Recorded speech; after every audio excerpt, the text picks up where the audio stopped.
এটা এক্সিডেণ্ট হৈছিলে ৰাতি লামু গাঁৱত আপুনি গৈছিলে যিহেতু পেট্ৰলিঙত আছিলে কি দেখিলে কি হৈছিলে মানে আমি হয়তো খবৰ পৰা আমি গ'লোঁ গৈ ৰাস্তাৰ কাষতে মটৰচাইকেলখন পৰি আছে তাৰপিছত দুজন ব্যক্তি জখমী অৱস্থাত পৰি আছিল আমি লগে লগে জখম মানে অলপ গুৰুতৰ দেখা পাই লগে লগে LMC লৈ 108 যোগেদি আমি হয়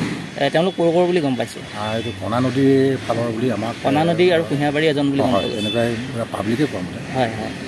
কণা নদীজনৰ নাম মনোৰঞ্জন ৰাজখোৱা তেনেকুৱাই আৰু কুঁহিয়াবাৰীজনৰ নাম পাপু শইকীয়া 18-21 বছৰীয়া হ'ব তিমানেই হয় কিমান আপোনালোকে জখমটো কিমান বেছি দেখিছে জখম মানে যি দেখিছোঁ ধৰকচোন তেজ ওলাই আছে তাৰ পৰা তেজ ওলাই আছে আৰু তেওঁলোক মাত বোল কৰিব পৰা নাই আমি লগে লগে মানে এক্সিডেণ্টটো কেনেকৈ হৈছে আপোনালোকে গম নাপালে নেকি মানে পাব্লিকে কৈছেতো মানে ধমকৈ কৰা